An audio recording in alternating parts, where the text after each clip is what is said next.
I'd like to welcome all of you to the Cuesta College Honored Alumni panel. I am Jordan Knowles, the ASCC President and Student Trustee. I want to thank everyone for attending today.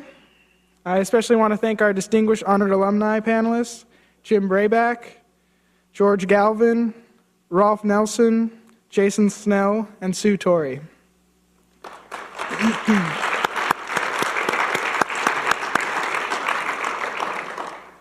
The panelist discussion will include the panelists telling us about themselves, our moderator asking a few questions, the audience asking a few questions, and then a light lunch reception with our panelists where you will have the opportunity to ask them questions one-on-one. I would also like to acknowledge a few people who are here today. Superintendent President Dr. Gil Stork,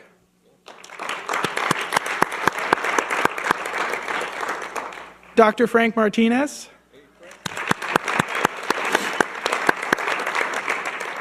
and Nella Girolo. And now it is my pleasure to introduce our moderator, the ASCC Vice President and Alpha Gamma Sigma President, Nicholas Trujillo.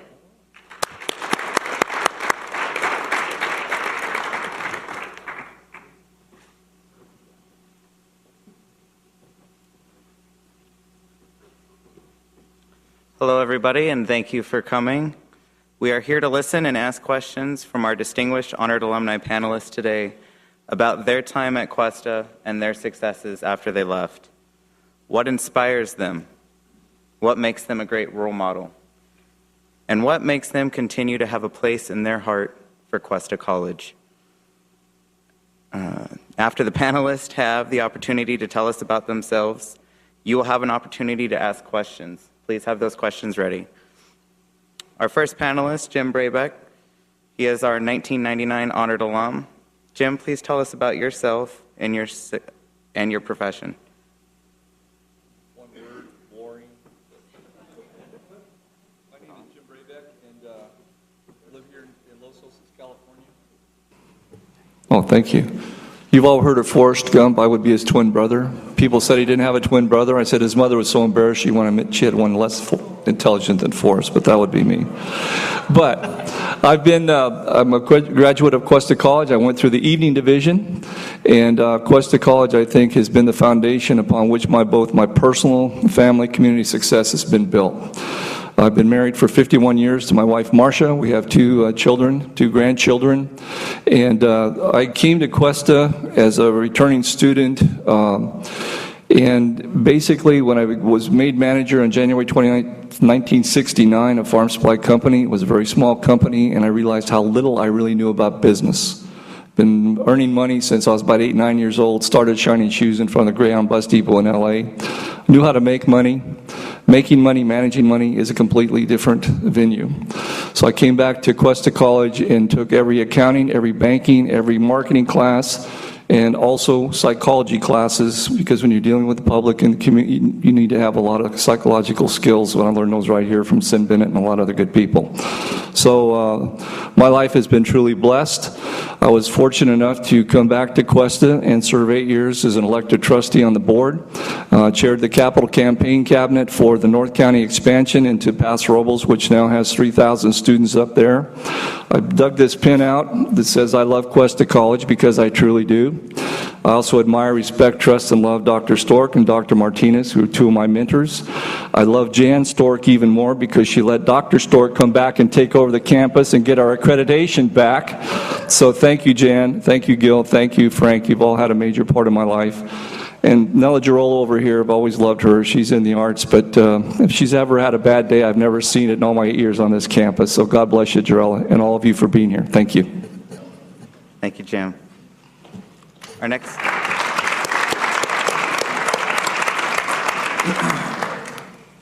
panelist is Rolfe Nelson, and he is our 2011 Honored Alum. Rolfe, please tell us about yourself and your profession. Okay, I was one of the pioneer student and athletes in 1965, first day class students at Cuesta College. And I have to really Cuesta College was not much to look at back in 1965, but I tell you what, the core teachers that Frank Martinez and Merlin put together, those teachers, since I had the opportunity, I just wanted to mention their names, the ones that I felt really inspired me to become a teacher and coach later on. And Warren Hansen, I talked to him a little bit last night, Don Hansen, Carmen Morrow, Max Huffman, Lonnie Belden, John Bowen, Harold Plateau, John Maniac, John Schwab, worked with him in student council, and later inspired by Sid Bennett and Gil Stork. Just want to thank all these great teachers and coaches, because it was their teaching and coaching that inspired me to eventually get into teaching and coaching also. And while he's here, because I know he has to leave, a friend of mine, Mark Anderson, was here at the same time, and Mark was a student, an athlete pioneer during the 65, 66 years, and he was also athlete of the year. And Mark Anderson also inspired me to teach and coach. So I wanted to get that out since I had the opportunity, and to really thank Cuesta College, because it launched me onto a career at Cal Poly, and then receiving the education allowed me to open a lot of doors immediately, and then be available to have the ability to open doors later on, and that was receiving 2 credentials at Cal Poly and 2 master's degrees, and then ended up a 32-year career at Atascadero Unified, being a teacher, coach, principal, and before I left, I was at the district office. So again, thank you for Frank and all the ones that put together those teachers, because they really connected with the students during those 2 years. And thank you very much.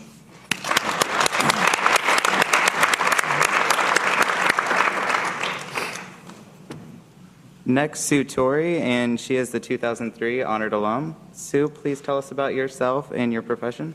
Thank you. I took a few classes at Cuesta when it was on the old in the old barn buildings, because we moved up here for my husband at the time to go to Cal Poly, so I mostly worked to put him through school. And in '79, I came back to Cuesta as a full-time student. I had 5 children and was pregnant with my 6th and going through a divorce.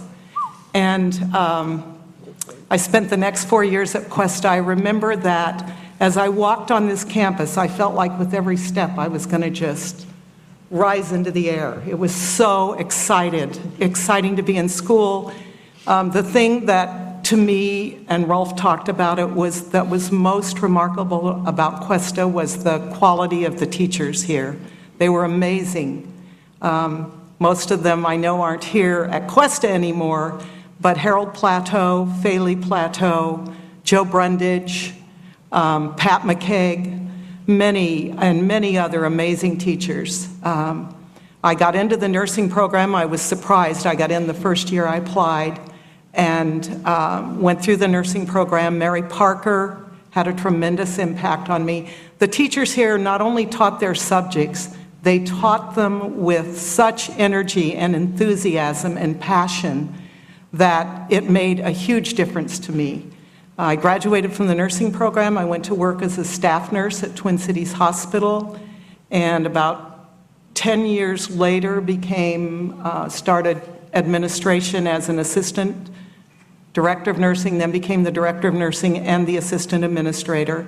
Was there for 9 years, did a regional job for 3 years for Tenet, doing quality management, including Sierra Vista and Twin Cities Hospital. And then I retired early.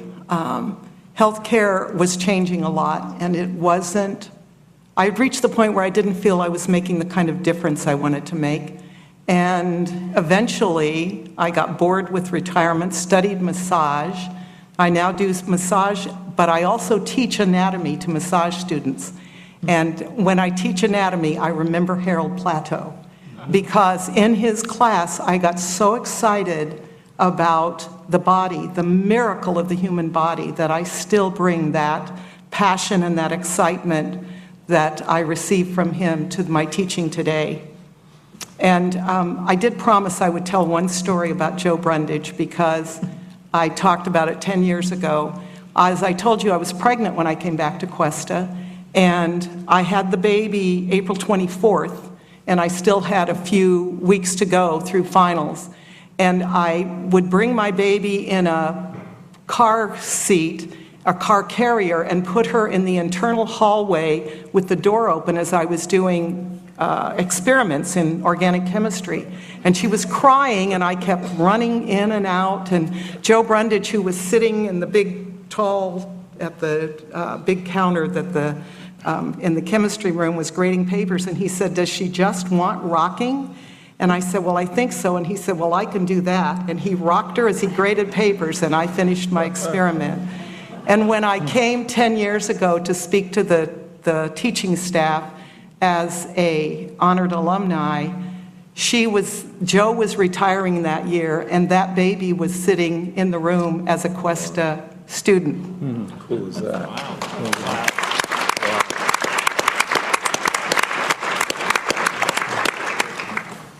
Thank you. Quite a story, actually. Jason Snell is also among this year's honored alum. Jason, share with us about yourself and your profession. I came to Cuesta College in '89, and I spent 3 years at the school, which probably is longer than my parents wanted me to. But while I was here, I enjoyed the faculty. The teachers here gave us so much attention, and when they would, and so much care.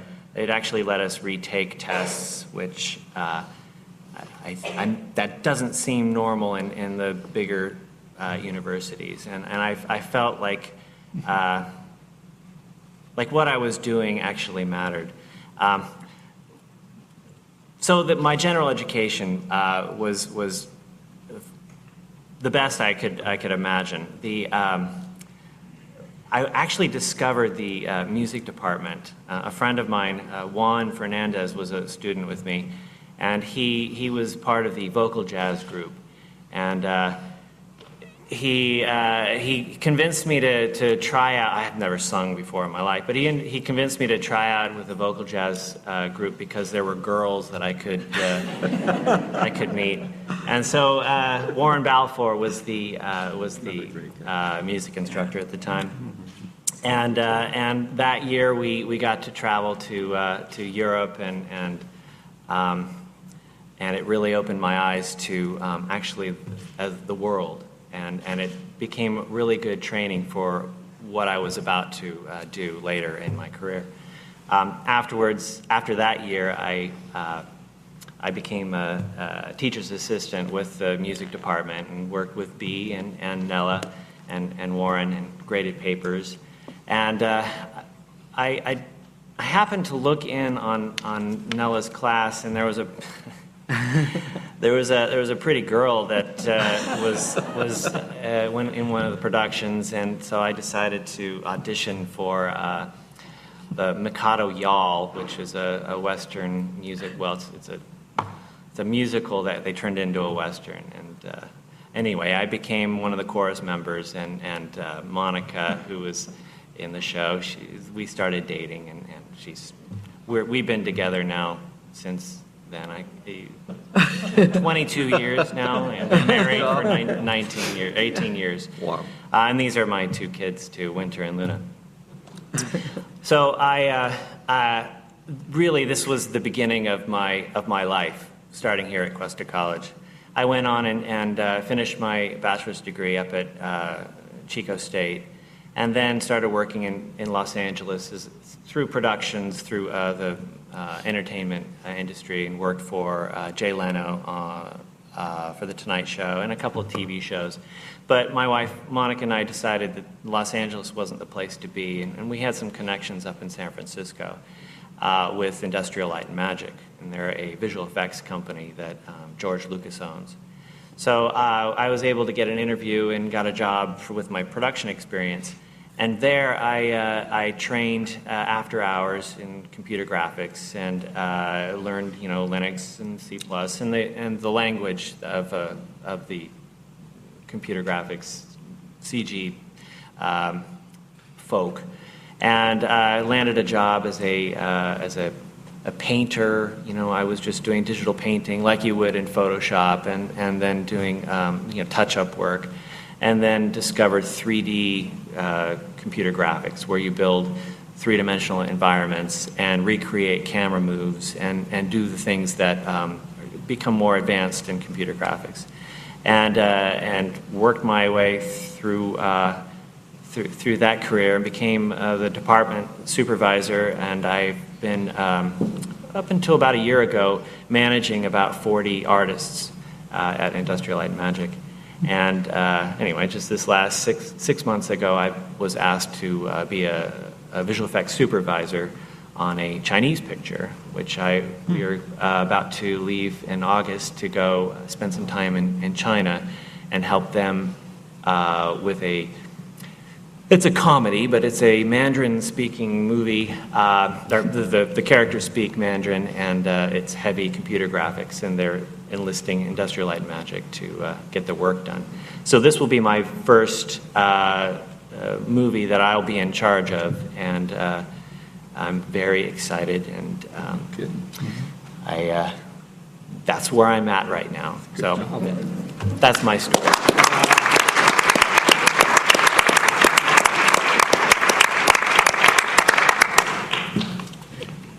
George Galvan is also among this year's honored alum. George, please tell us about yourself and your profession. Well, I don't want to bore you, but someone wrote a good article here on page 5, and it would save me some time if you'd read that. I think they wrote it just like I gave it to them. I didn't start Cuesta as early as Jim Brabeck did or Rolfe, but I don't want to talk about myself that much. I want to talk about Cuesta. If it hadn't been for a few people, and some of them are here today, we wouldn't have celebrated the 50th anniversary of this school yesterday. Dr. Stork, with his vision and leadership, we celebrated the 50th anniversary yesterday. In Deb Wolf, who I understand worked like hell, deserves a lot of credit.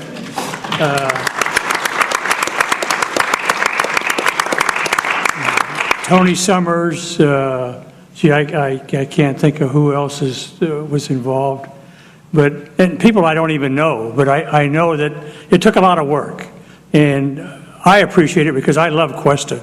My two children went to Cuesta and graduated, and then went over to Poly. My wife attended classes here, but when I started in '73, it was across the road in the old campus, and I took a lot of classes at nighttime. And it's hard to understand, but if you left the class at night at break to go to the restroom, you didn't know if you'd get back or not, because it was dark, and you didn't know if you'd run into a mud puddle or a cow. But there were folks who would go to the restroom at night because it was dark, and you didn't know where you were going. And I don't know who to blame for that. Maybe Frank might be the culprit for that. But it was very interesting, and one thing that I really enjoyed was the faculty and the staff who were really dedicated, and classes were small, and they made you feel like, they were really interested in you, and that was important. And I think one thing I took away from Cuesta was the fact that I learned to love education, and been involved in different aspects of it. And right now I'm a trustee in Atascadero. I'm starting my 13th year up there. And for those of us in education, we know it's tough. And we always say we need more money, and we do. But it's great to see young people. You go to the classroom and you look at their faces, and they're smiling, and if they get something, they just light up. And then the faculty, and we've got I shouldn't say some old folks in our faculty, but they've been there for a while, and you ask them, well, how long are you going to teach? And they say they don't know because we just love our jobs. We love teaching. And that's not only up there, but it's here at Cuesta. And I just think I had some great instructors. I had, and I think I mentioned this last night, we had Gene Shelton from Morro Bay, who was the mayor, who taught public speaking. And I think it's kind of funny because I don't know if it's in the water, but I'm surprised that he came from Morro Bay. Because Morro Bay produces a lot of strange people. I hope there's nobody from Morro Bay here. I live in Los Osos, by the way. But anyway, he was a lot of fun. I mean, you know, public speaking is a tough class, but he did a very good job. And probably one of the best teachers I had, and who was there last night, but I didn't get a chance to talk to him, was Dick Hitchman. Yeah. I don't know how many of you took classes for him or know him, but he just made you want to come to school. He made you want to sit in his class. And when his class was over, you didn't want to leave. To me, that tells you something. But he epitomized teachers here at Cuesta, and I assume and I know for a fact that you still get the same quality of education here today as we did back then. But it took a lot of work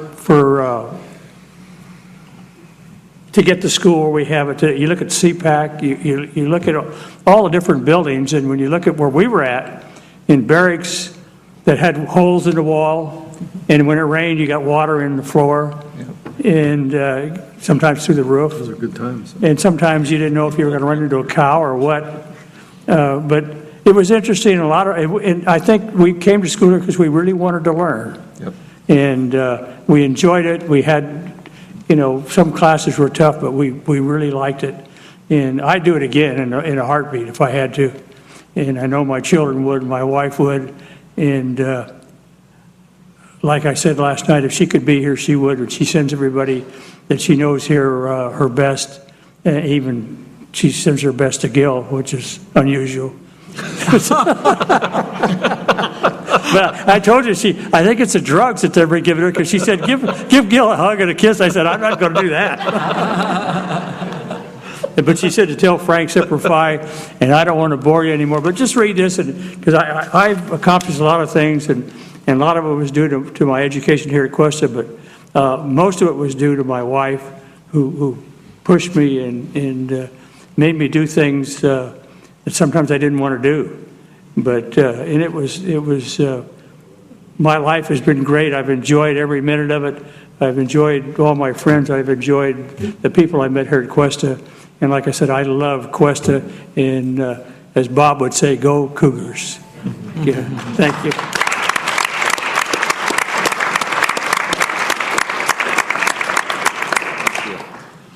I'm going to ask 3 questions from all of you, and then the audience will ask their questions. To the audience, please have your questions ready. First question tonight, or this afternoon, still stuck in last night, I guess. I want to ask each of you, what inspired you in each of your fields to go to the next level or make changes in your career? Jim, would you like to start off? Well, I think it's what was said by everybody. I think that the faculty inspired in you a desire to want to learn. They recognize things in you that maybe you didn't even recognize yourself. A good example in accounting. I love accounting. Like turning a test, Dr. Boss would say, Jim, take this back and look at it again. He made you think and look before you did it. He knew what you were capable of doing. You made a mistake, but you learned from those mistakes. But you learned to want to excel. Dr. Thompson, English, the Tower Principle, think, organize, write, edit, rewrite. You have no idea how many times I had to write papers, documents in business, banking, company. Think about Dr. Thompson, that Tower Principle. And it always comes out a little better than it would have been if I just did it out there. But again, I think they saw something in me I never saw in myself, and they instilled in me a desire to want to learn and progress and do better. And maybe on a personal note, to not ever disappoint those people for their commitment to me. And we had some tough teachers. We talked about that a little earlier. One of them was an accounting or an attorney, Mike Devitt. If you didn't get there on time, the door got locked. People, and you know what? They didn't come in. So what that taught us, be on time, get in there, sit down, and be ready to learn, or don't come to class. So I think that's what I think that instilled me to want to go further. Thank you. Rolfe, would you like to answer that question? We came over the grade to go to Cuesta, and I don't know, if you're back in the 60s, it seemed like North County was pretty isolated. So we came here, and it's kind of like the men and the women that I mentioned that were employed here at Cuesta, they kind of took you to another level because of their interest in you and their belief that you could succeed. And I think from that, there was a couple personality traits that I developed, and one was to not quit, and another one was to plan ahead and do a lot of goal setting. And then the third one, which I think was really important, was to try to be in control of my own destiny. And I tried to do this using education. And like I said before, it was Cuesta's start that started preparing me so I could be in control of my own destiny.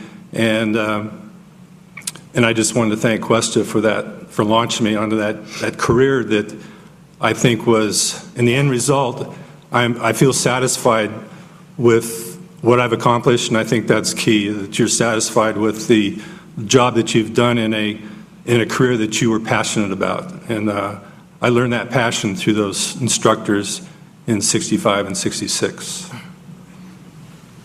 Thank you. Sue?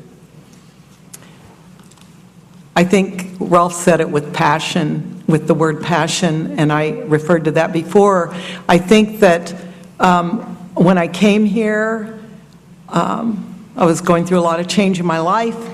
One of the things that I really remember getting from Mary Parker was that just the power of being a woman, and a woman who could do anything. I think what I got from the instructors believed in me and saw in me more than I saw in myself. So when I thought of that often as I went out and worked, that anything was possible, that the sky was the limit, that I didn't need to limit myself. And so it just felt like the world opened up, and it started with Cuesta. Thank you.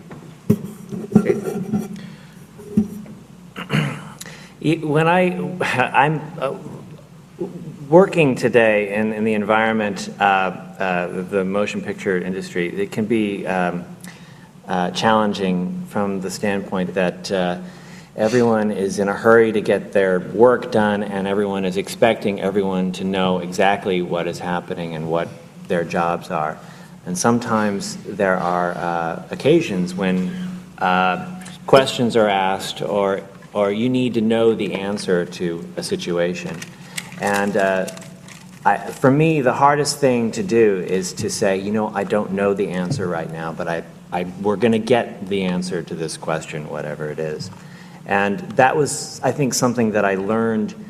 It's okay to do that. You can say, I don't know the answer, but we're going to find out, and I know where to go to find that answer.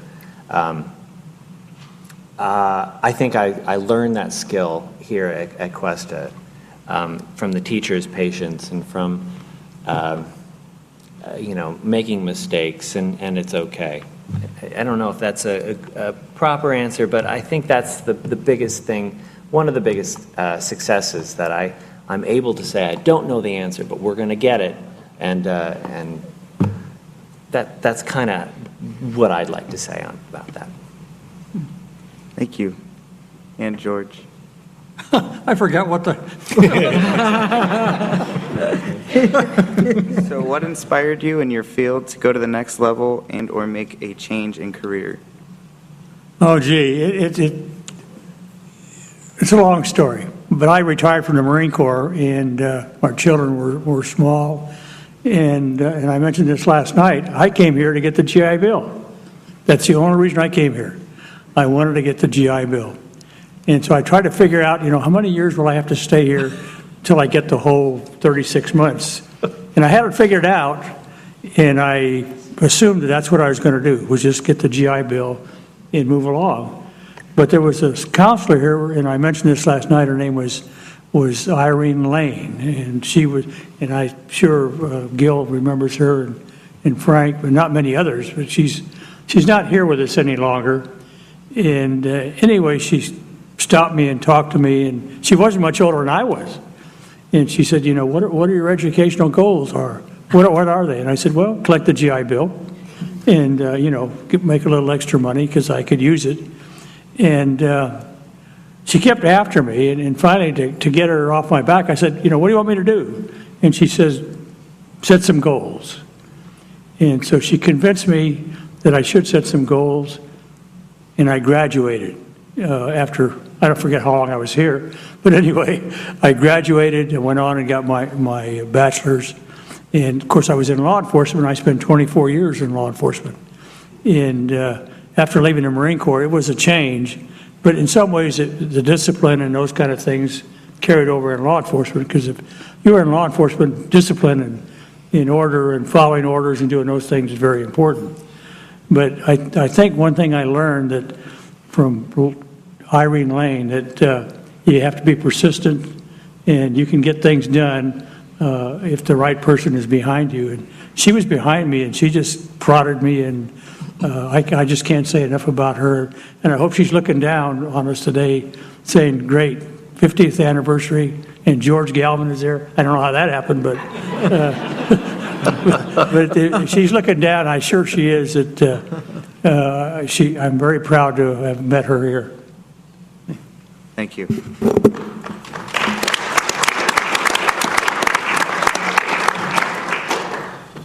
My next question, what is your favorite memory when you attended Cuesta College? Maybe you should start with George. Okay.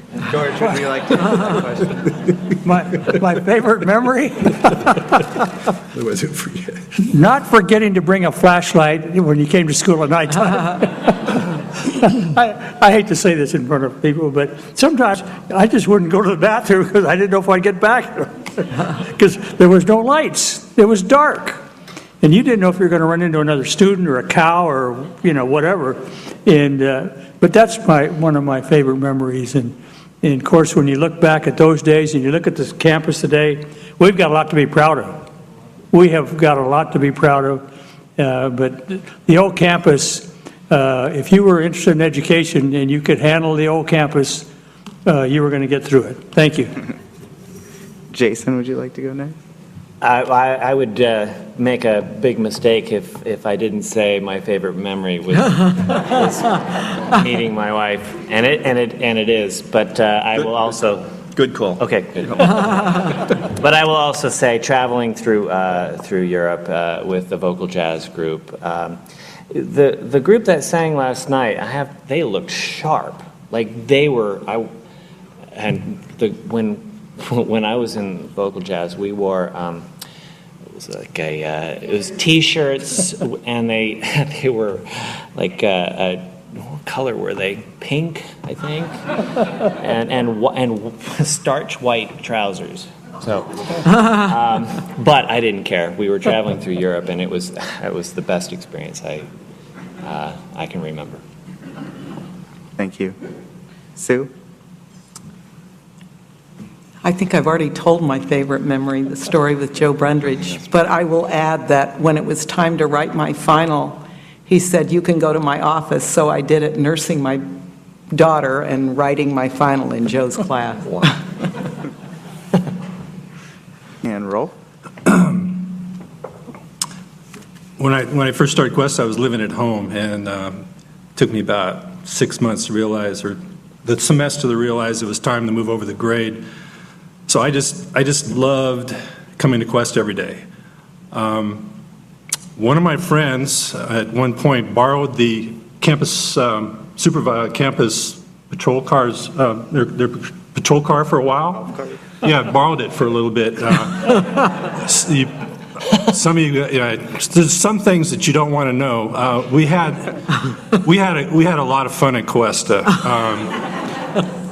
I remember playing basketball in the old gym. That's probably my favorite memories of practicing and playing ball with crowds. It seemed like the place was full with Cuesta fans in there, and you're trying to do your best for the faculty and the students to win a game. And unfortunately, that first year, we won one game and lost 26. They say you learn a lot from your losses, but that's carrying a little bit too far. Next year we did a lot better. We won, I think, probably half our games, and really had a lot of fond memories of that gym. So that's probably it. Thank you. And Dan. Oh, boy, lots of good memories. And probably the one that I remember the most was, like George said, when the old campus, I mean, there were cow pies, literally cows. When it rained, the water came through, the water came up. I mean, it was horrible. And after one of our accounting classes, it had been raining, and I'd go out, and there's about this much water. And Dr. Johnson was a lady. She'd also been an airline stewardess. She didn't know how she's going to get out of there. So I went and got the car. I had a four-wheel drive pickup that I drove, hustled over there. Probably shouldn't have been doing anything in between the buildings. Hustled over there, got up the door. She got in, and I got out of there. So I felt like Sir Walter Raleigh. It just made my whole day. That was probably the best memory. It was perfect. I didn't steal the police car either. It wasn't the friend you're talking about. So. And the final question I have for you guys, what would be your best advice to a student who is going for their dream job? Going for their what? Dream job. Oh. Would you like to say Well, something, Jim? I think the advice I give to a lot of young people, and I've been working with them for a lot of years, is follow your dreams. Set your goals, which I talked to Nicholas Trujillo earlier. He wants to be an attorney. He's getting his degree here. He knows where he's going to go to school. Georgetown, he's got it laid out. Follow your dream. Follow your passions. Don't ever, ever, ever, ever lose sight of your goals, and don't ever, ever, ever give up. Because the sun's going to come up tomorrow, no matter what happens today. And there's an old saying in the SEAL teams, the only easy day on this earth is yesterday, and that's because it's over. So follow your dreams and keep going. Thank you. And Rolfe? Job. I look at jobs as temporary and for money. I look at careers for what you're passionate about and something you love. And I think I said it earlier, be prepared, and education is the best way of doing it. Get as much education as you can so that when that career job does come around, that you can walk through the door. Sue? Education, I agree, and just recognize that the sky is the limit. Anything's possible. Any goals you set for yourself, no matter what obstacles may seem to be in the way, you can do it. That's about all I can, that's it. Perfect. Jason? That's a hard question. If you're lucky enough to be a student and know what your dream job is, then that's really awesome. My advice, because I didn't know what I wanted to do when I was in school, but as I became more aware of what I was good at, that's what I realized what I liked doing. The things that I am good at are the things that I like to do. So if you can recognize what you're good at, then focus on that, and good things can happen. Okay. George? I know what I told my two children, stay in school and don't get in trouble. But I think if, there's a lot of difference between my age and a young student, but I would say, do what you think is right and don't be afraid to make a mistake, because you learn from mistakes. But just pick find a role model or two and follow them, because, when you look around at some of the folks out here, there's a little bit from each person that you can take that you want to be like. And I think if my children were growing up again, I'd say, by golly, look at the coach over there. That's the kind of guy you want to be. Or my daughter, Deb, there's a good role model. But pick somebody that is successful, that you feel good about seeing or talking to, and just do the right thing, but don't be afraid to make a mistake, because we're only human and we do make mistakes. But you learn from mistakes, and in the Marine Corps they used to tell us, no matter how bad things got, it could get a lot worse, and it makes you strong. And right now I really feel strong. Thank you. Next, we will take questions from the audience. Dina's going to go around with a microphone. Please raise your hand here on South County campus and the North County campus. I can take questions. Okay. Hi. Jim, thank you for sharing that story about Mike Devitt locking you out of class. I heard the same story from George a couple weeks ago. I wouldn't say I found Mike Devitt so inspiring. I feared him, but yes, thank you. As you know, Jim, you are seen as such a huge leader in this community, not as so much only as a business leader, but because what you give back to this community in so many ways, in terms of volunteering and everything you do. Who and or what inspired you the most to be a leader in this community? Well, what inspires me, this community accepted me when I was like a burnout teenager about the age of 16. So I feel like I have an obligation to give back to this community. I have been blessed in many ways by mentors. Dr. Stork, Frank Martinez are two of my heroes.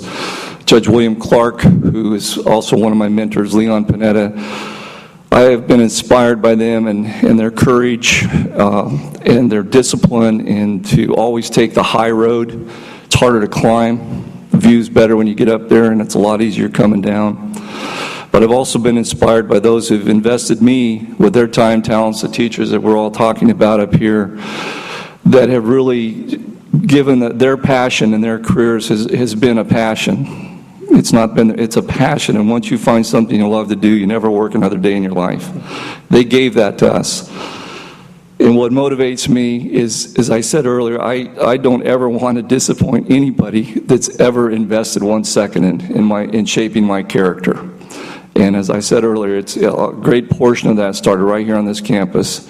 Harold and Feely Plato, I love those two. I see them a lot. And all the names we're talking about. But I've had a lot of great mentors. But everybody that has mentored me has motivated me to never, ever disappoint them, and to give back to this community as long as I take a breath. That's my goal. Next question.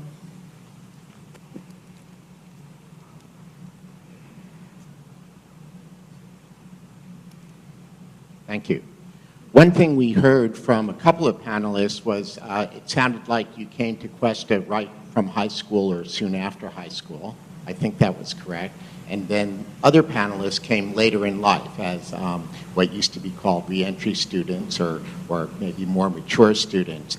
And I'm wondering, this is a question for whoever on the panel or the whole panel, I'm wondering if you could comment on the idea of community colleges, two-year colleges now in California, and what you feel the role of the colleges are. Is it similar or the same as it was when you were students? Is there a role for mature and older students to come and learn new skills? And how about just new students from high school? Let me try and answer that. I don't know if I can give you a good answer, but education is what makes the world go round. If you don't have an educated workforce, students who are learning skills that are going to be needed not next year, but 10 years from now. So education is very important. But another thing that we need to learn in school, whether it's a junior college or community college or four-year college, is leadership. That's what makes the world go round. No matter, if you see people who are successful, no matter whether they're political leaders or whatever, or educational leaders, it's leadership. And that's one thing we've got from Dr. Stork. Because you just can't make a leader by giving him a big paycheck. Leadership is the ability to get people to do things because they want to do them for you. But leadership is so very important, and I think that needs to be taught along with academic subjects, because you can't do anything without leadership. And you look at Cuesta, and it's a good example. We've got some great leadership here with everyone sitting at that table.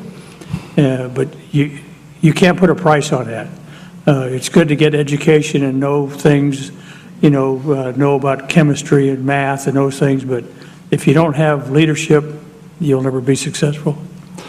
As a returning student, I think one of the things then and now that is really the success of the community college system and the leadership that George is talking about, and people have come through this college and gone on to greater and bigger things, is the fact that if you, regardless of whether you've even graduated from high school, the community college is open to you, and they don't care. If you're here to learn, they're going to teach you. So you can come in. We've had, as Sue said, as going through the terrible things she went through, carrying a child, divorce, comes back to college, she's going to learn. We can all come back. And it's a great stepping stone to get the groundwork laid for where you're going to go and instill that spirit of wanting to learn to go further. And the community colleges did it then, they did it now. And I think to me it was a gift, because I was one of, in my family, it's the only one that graduated from high school. And I went to 17 schools, K through 12, and a couple of years didn't go to school. But I knew how to work, learned to trade, very good at it, knew how to make money, as I said earlier, but I did not know how to manage it. So coming back, they didn't care. It's like, the Statue of Liberty, you're all welcome, get over here. Forrest Gump's twin brother, we're going to teach you. And they did. And so I think that's the gift and the real tribute to the community colleges, is that everybody's welcome. Just come on. If you want to learn, we're going to teach you. And they do. I would agree. I think that the community, I felt so lucky to be here. And I think in California, we're really lucky to have the community college system that we have. And about 4 years after I graduated from the nursing program, my sister Tony graduated from the nursing program, went on and got her bachelor's, her master's, got her doctorate 2 years ago, and she's currently teaching in the nursing program here at Cuesta. Oh, cool. And I know, because of what I've heard from my sister, and when I hear her talk about teaching, that the teachers here still have the passion and the dedication and the commitment that they had when I was here as a student. In 1965, you have to put yourself back into the era of a young man like myself, graduating from high school in '65, and knowing what was going on at the time, the Vietnam War. And at that point, I felt I had limited options: get married, go in the service, or continue my education. So I chose to continue my education at Cuesta College. And I think what the staff was able to do at that point was to kind of make a lot of men out of boys in 2 years, dealing with this weight of the war going on, with the decisions that I felt we had to make. And I think that was key. I think they knew the clientele, and they met the needs of the clientele. And I think that's what the junior college has the gift and the need to do, is to know what their clientele is and try to meet their needs. And I think junior colleges are able to do that better, I think, than four-year colleges. Four-year colleges have their own agendas. I think junior colleges can better meet the needs of the clientele that come into their school. Next question. My name is Richard Gallegos. I'm a former clubs director here at Cuesta. And this question's for Mr. Nelson. We understand here at ASCC that you were the first ASCC president, so it's an honor to ask you this question. And just wanted to know, what was the student culture like being the first ASCC president? Wow, cool. You didn't tell us that. Chaotic. We wanted to have fun. I was the student body president at Atascadero High School also, and so I don't know. I don't know if it's me or I seem to take on leadership roles, and sometimes it's the person that raises their hand. Sometimes it gets these things. The culture was just a lot of young people just trying to sort through the issues of the day and pulled in all kinds of different directions. And I think we felt like we were kind of, like we were in Atascadero, we were sort of isolated and protected here at Cuesta. I felt very, from the world and was going on, I felt like they were taking care of us, and I think that's the general feeling of all the students there. So when you're taken care of and when you're sheltered a little bit, you can kind of grow and learn and do the things that you want to do and expand your interests, and I think that's what Cuesta offered. Tell us you're the first president. Very humble guy. He didn't even tell us he's the first ASI president. Good job. Thank you. Did they know about you having stole the police car at that time? I said a friend did. Oh, a friend. Oh, excuse me. Some rumors get started. Gabby? My question's for Jason, and I was wondering, what was it like to interview for George Lucas's company? Oh, yeah. What's it like working for George Lucas's company? Like, what was it like to interview for being in the company? That's a funny question. My first interview with ILM, Industrial Light and Magic, was for a production assistant job on Men in Black, which is a movie that came out in '96. And I went to the interview in a suit and tie. And I didn't realize that there is a dress code, and a suit and tie is not on the dress code at a visual effects company. They made fun of me. But I had the production experience from Los Angeles, and we were able to laugh about it, and I still got the job. But it's probably not what you were asking. The company itself is a family business, and really it just comes down to whether or not you can communicate and you don't have you're humble. I think that's what they were looking for, is just somebody who can really communicate well. Thank you. Next question. Dr. Stork?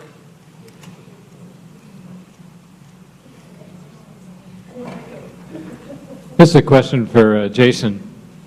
Jason, as a enjoyer of movies, I've come to believe and come to realize that not everything I'm seeing is real. And I know you're in that business of creating illusions. So what dictates, when you kick in and start to create images that allow us to start believing the story through an imagery that's different from, say, the actor or the actress who's part of that? But how did that interplay take? I know it's done in different rooms and then it's all put together again, but kind of walk us through that kind of realization. Well, there's different situations when we apply visual effects to movies. The ones that are most successful are the ones that you don't realize are visual effects. I can talk about the Avengers that we did last year. There's scenes where the characters are flying through New York City, and of course the characters are computer generated, but the entire city was computer generated, and people just think that they flew cameras through those. No, we actually made a full environment of New York City, and we can look anywhere we want to and recreate any kind of background that we want to.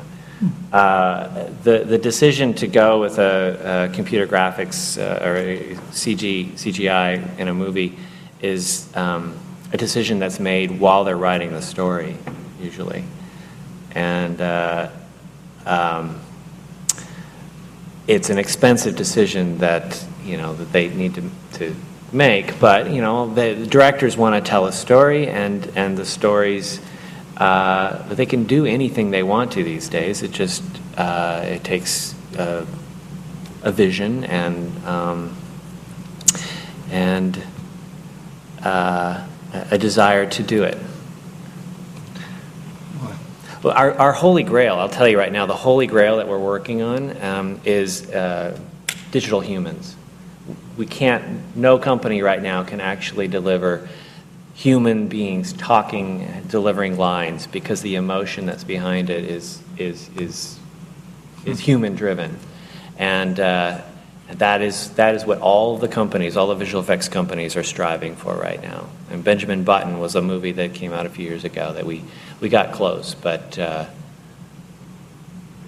keep your eye out. Someone's going to hit it. Hopefully it'll be me. I think we got an inside scoop. I'm going to buy stock. All right, thank you. Next question. Okay, thank you. Hi, I'm Bob Mariucci. I'm the athletic director here. And then Gil, I don't think Jurassic Park is real. You know, that's interesting. Jurassic Park only had 60 visual effects shots in it.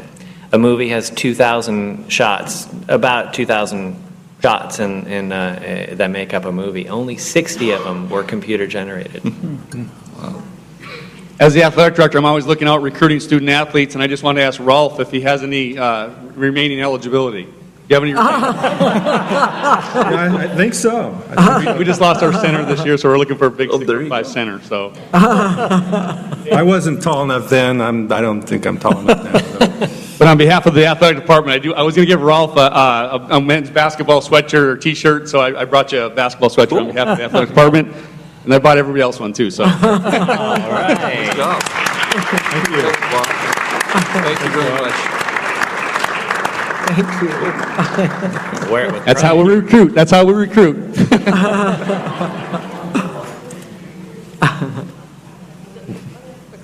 Okay. So as for Sue, having done nursing back in a previous life, and my mom been a nurse, I was just wondering, what do you find is the three major characteristics a nurse should have, or even the student nurse should have, that is going to go into that field?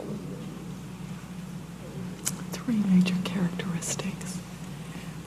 Well, the one thing that comes right to mind is you really need to be interested in people. I used to feel like I couldn't believe I got paid for getting so intimately involved with other human beings. So that's the first thing. You have to be really nosy about people's lives. I think you have to believe in the ability of the body to heal and be willing to facilitate that happening, but not to take ownership for it.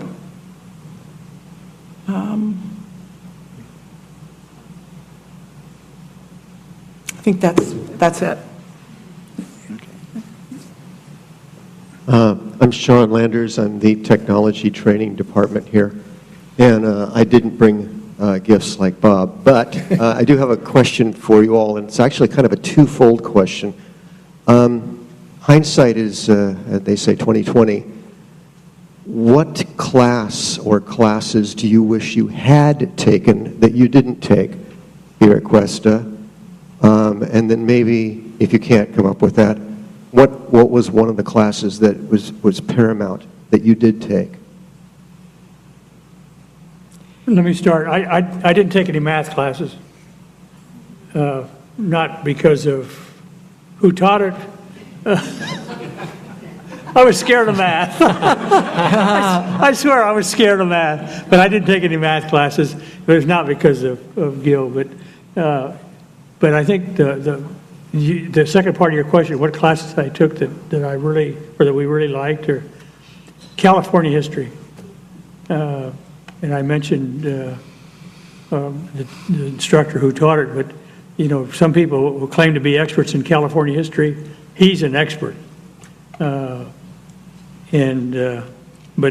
math scared the heck out of me, and I wish I would have taken math, because math is like, you know, reading and writing. You have to know math to get along in this world.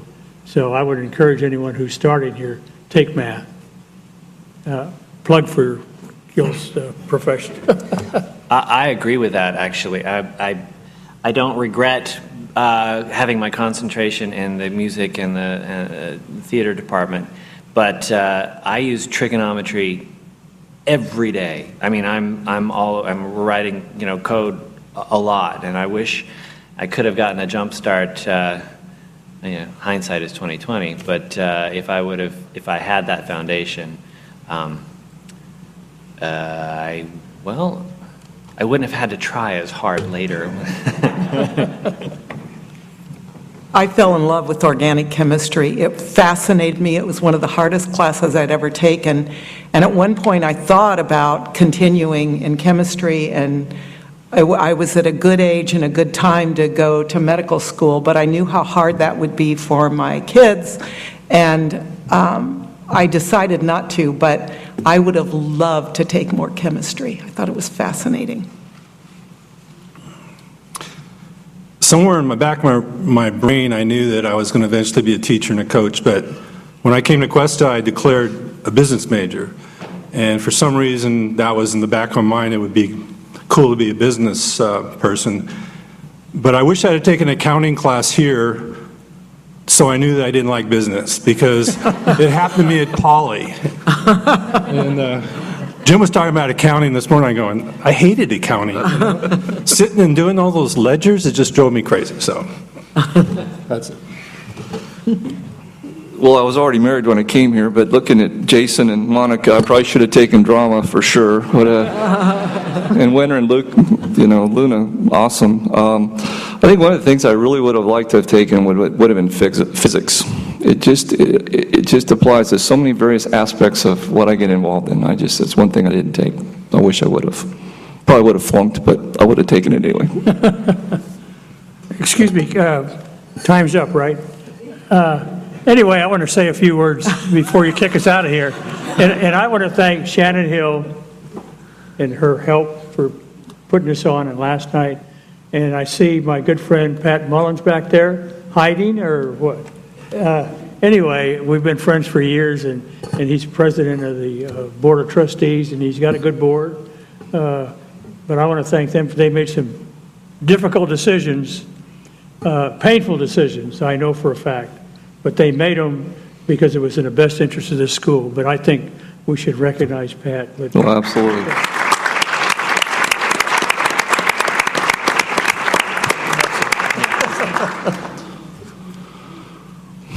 Okay.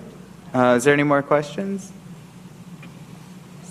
Seeing none. I want to thank our distinguished honored alumni today for sharing their professional experiences with us today. If you ever and their time at Cuesta College. School board. Let's give them a round of applause, you guys. Good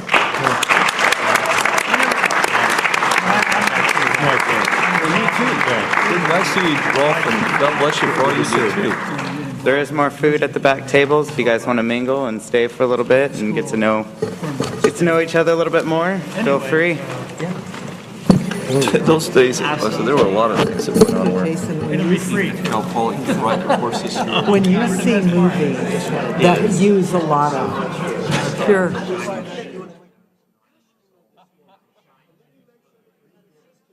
Tony. Wow. Antonia is my sister, yeah. Hi. We married brothers, so we have the same last name. She's still married.